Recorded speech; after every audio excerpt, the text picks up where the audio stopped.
Welcome to Amy Learns to Cook. On the show today, we're going to take a look at my mixer carts. Now, I've gotten a lot of questions about where I store all my stand mixers, and today I'm going to let you in on my little perfect place on earth where I store my stand mixers. So join me as we take a look at my mixer carts.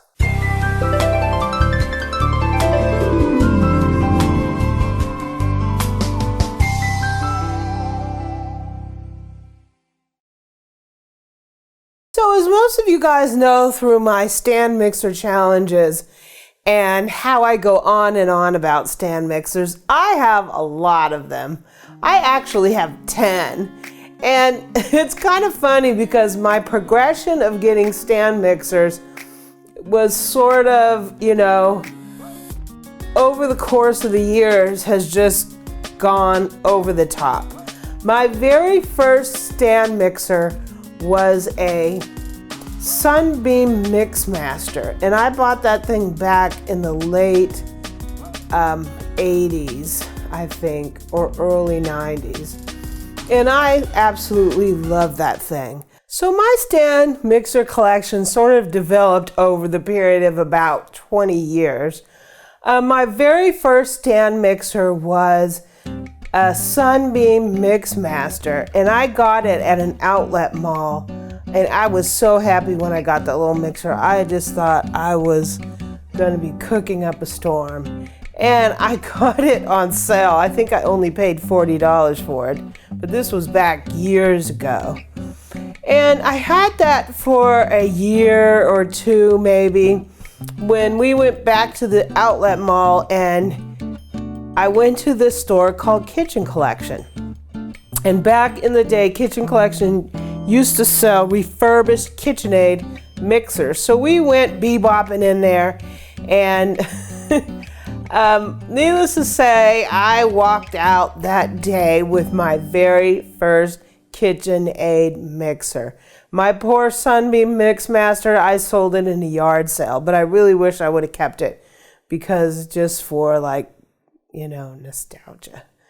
So I walked out of there that day with my very first KitchenAid stand mixer. It was a white Professional 5, which was kind of an odd model for that time because they didn't really make Pro 5s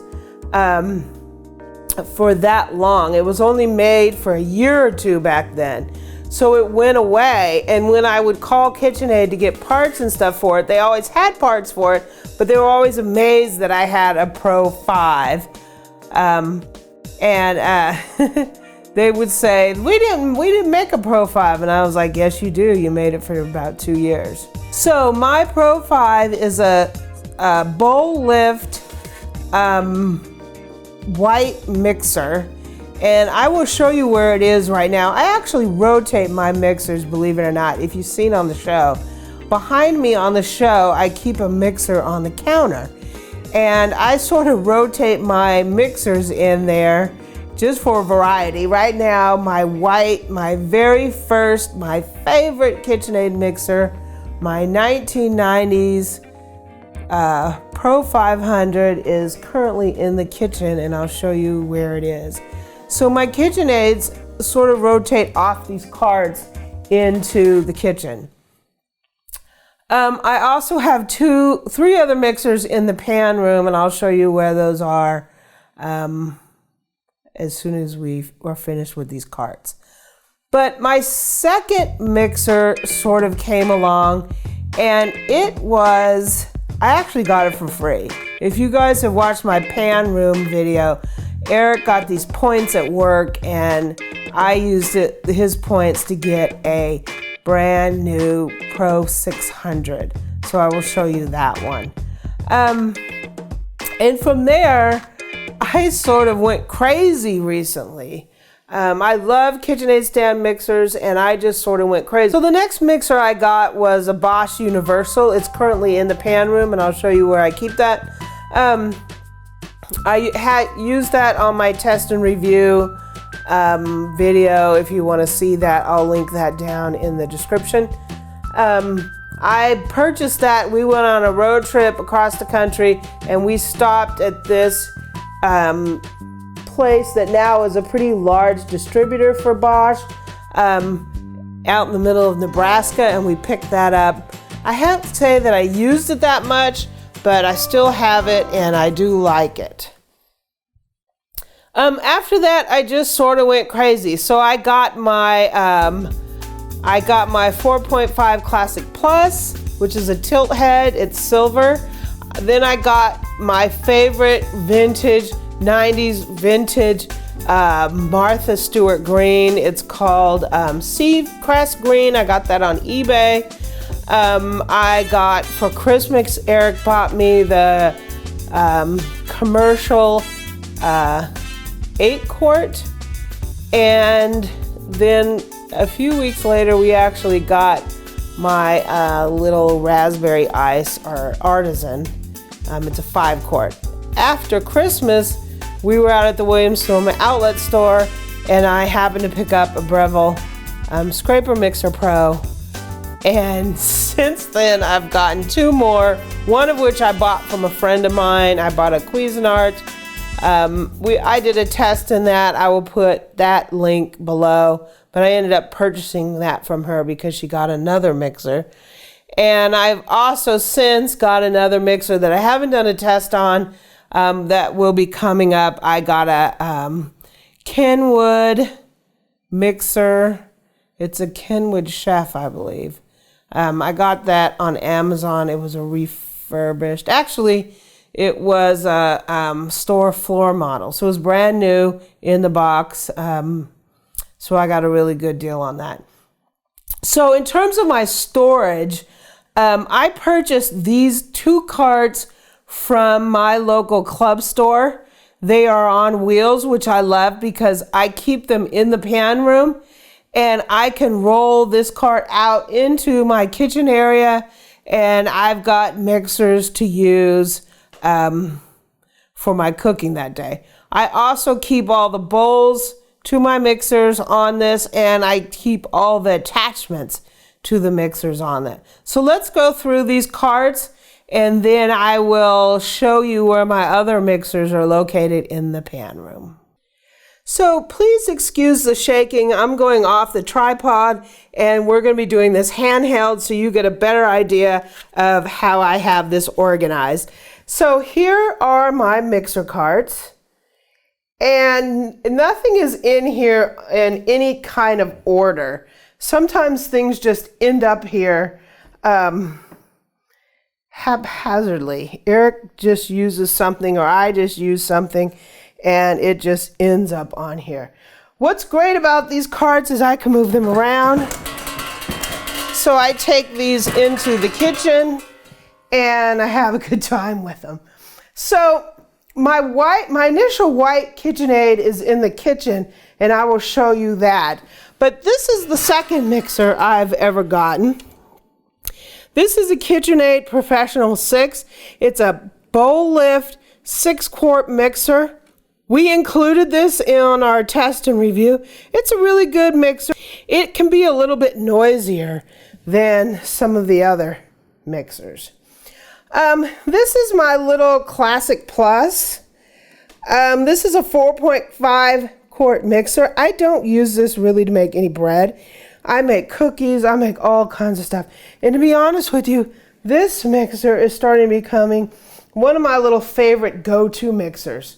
If you're thinking about getting a KitchenAid mixer, this is a great little choice if you don't really plan to make any bread. If you do plan to make some bread, this right here, I would say, is my choice for that. This is a commercial 8-quart. It is 1.3 horsepower. This baby is awesome. I love it. And I get a lot of use out of it. So over on this cart, I have my little cute little raspberry ice artisan. This is a design series. This is 5 quarts, and it comes with this little glass bowl. This is the Breville Scraper Mixer Pro. I do not keep any of my attachments or my bowls on the mixer for storage. They recommend that you definitely do not hang your attachments or your accessories on the post, because over time it could damage the post. So you definitely do not want to store it with the attachments on the post. So that's the Breville Scraper Mixer Pro. And finally on these carts, this is my little thing that I got from eBay. This is my 6-quart. It's like the prior version of the Pro 600. This mixer here became the Pro 600. This was an exclusive for Williams-Sonoma. It's called Seacrest Green. They also made this same color for Martha Stewart by mail, and it was called Martha Green, and I absolutely love and I have a video on that, so I'll put a link down in the description. So on this second shelf, I keep a lot of my bowls and stuff. This right here is the 3-quart combi. It's got a small whip in that comes with it, and it's got a pouring shield. This is a bowl for the 4.5. Those are 6-quart bowls. That's the bowl for the Breville. In here, I also keep a little KitchenAid hand mixer. This is a KitchenAid Architect hand mixer, and there's another bowl there.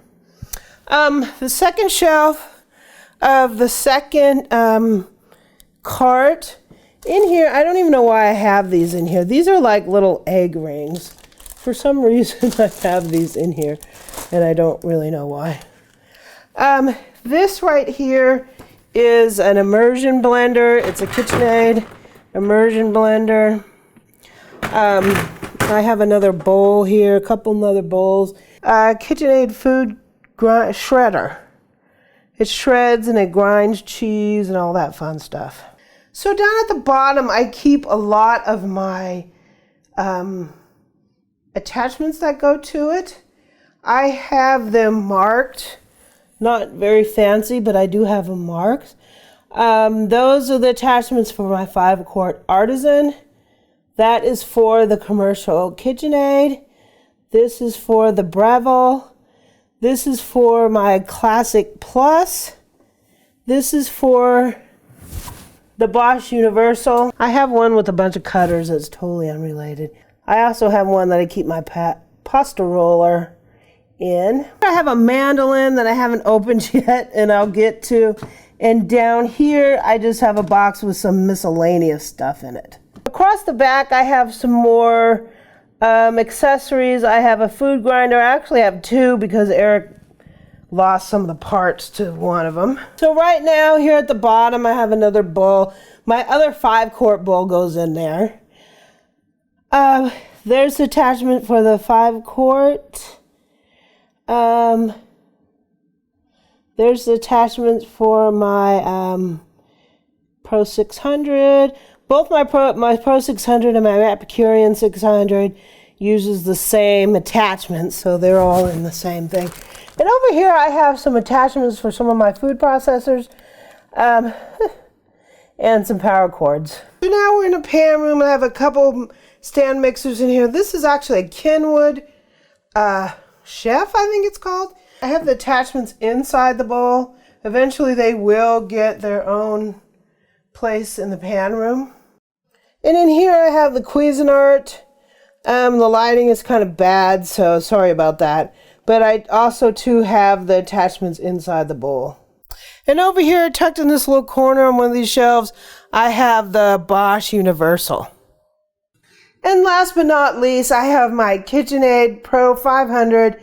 This is my original 5-quart mixer and my favorite mixer out of all of them. I have it here in the kitchen right now. It's probably going to make its way back to one of those carts because I've had it in here for a week or so, and we'll probably be changing this out with another one. So those are my stand mixer carts. They fit back in the pan room really well. I kind of wish the pan room was a little bigger so I would have had better room for these, but they fit alongside one of the, on each side of the racks that I have going down the center. Sometimes I just pull them out so I have room in there to figure out what I'm doing in the pan room. Most of the time they just stay in there, and it keeps everything nice and organized. Having the little bins down at the bottom with all the attachments in a marked bin is helpful, because if I just had them all together, I would forget which one goes with which, particularly the white coated beaters from KitchenAid. I wouldn't know what goes with what, so I always have to keep them in these little bins so I know what I have going. So thanks for joining me on this little tour of my stand mixers. And we're going to have a lot of fun with these. I'm working on some bread recipes. I'm working on all kinds of recipes. Sorry about the handheld camera and the lighting. Because I'm in a small space, I'm not really able to do this any other way. If you like this video, please subscribe below and leave me a comment and a like, and visit my website at amylearnstocook.com. I'm also on Twitter and Pinterest at Amy Learns to Cook.